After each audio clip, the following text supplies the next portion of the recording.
వీక్షకులందరికీ నమస్కారం. ఆంధ్రప్రదేశ్లో స్థానిక సంస్థల ఎన్నికలు సకాలంలో జరిగే అవకాశాలు కనిపించడం లేదు.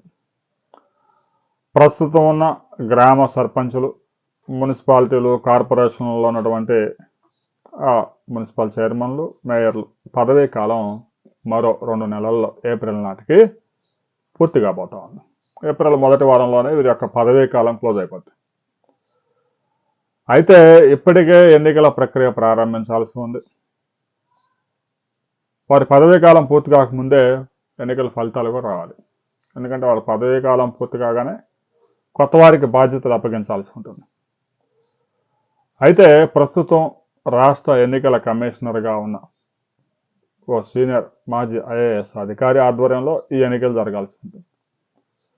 ఆ అధికారి వైసీపీ అధినేతకు ఇప్పటికీ ప్రతిరోజు టచ్లో ఉండడం, ఇక్కడ జరుగుతున్న కార్యక్రమాలన్నీ అప్డేట్ చేయడం, రాష్ట్ర ప్రభుత్వం ముఖ్యమంత్రి మీద కొంత వ్యతిరేకత ఉండడంతో ఆమె పదవి విరమణ చేసే వరకు రాష్ట్రంలో స్థానిక సంస్థల ఎన్నికలు జరిగే అవకాశం కనిపించడం లేదు. ఎవరైతే ఇప్పుడు పదవుల్లో ఉన్నారో వారి పదవి కాలం ముగిసిన తర్వాత వారు ఇంటికి వెళ్ళిపోతారు. ఇక ప్రత్యేక అధికారుల పాలన దాదాపుగా ఒక 6 నెలల నుంచి సంవత్సరం పాటు కొనసాగబోతా ఉంది.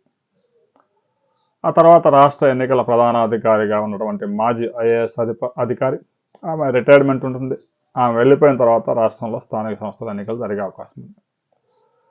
అయితే ఒక బురద మీడియా ఒక బురద కథనం రాసింది. కేంద్ర ప్రభుత్వం పంచాయతీలకి 1500 కోట్ల నిధులు విడుదల చేయడానికి సిద్ధంగా ఉంది. ఇక పంచాయతీలకు వచ్చే ఆదాయం మరొక 1000 కోట్లు. ఆ డబ్బులన్నీ రాష్ట్ర ప్రభుత్వం ఉపయోగించుకొని వాడుకునేందుకే స్థానిక సంస్థల ఎన్నికలు నిర్వహించడం లేదు అంటూ కథనాలు వడ్డీ వచ్చారు. స్థానిక సంస్థల ఎన్నికలు సకాలంలో నిర్వహించకపోతే ఫైనాన్స్ కమిషన్ నిధులు పంచాయతీలకు రావు అనే విషయం కూడా ఈ బురద పత్రికకు తెలుసు. అయినా కూడా ముఖ్యమంత్రి చంద్రబాబు నాయుడు స్థానిక సంస్థల ఎన్నికలు జరిపే ఉద్దేశం లేదు, కేంద్ర నిధులు కాజేయడానికి పెద్ద స్కెచ్చే వేశాడు.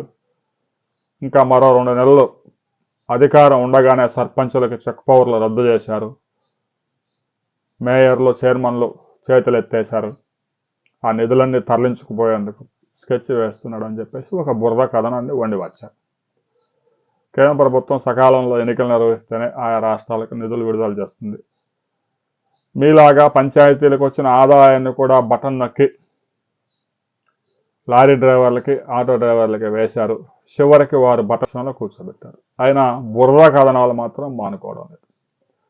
రాబోయే కొద్ది రోజుల్లో పంచాయతీ ఎన్నికలకు సంబంధించి కొంత క్లారిటీ వచ్చే అవకాశం ఉంది. ఆ తర్వాత మరిన్ని వివరాలతో మరో వీడియోలో మనం కలుస్తాం.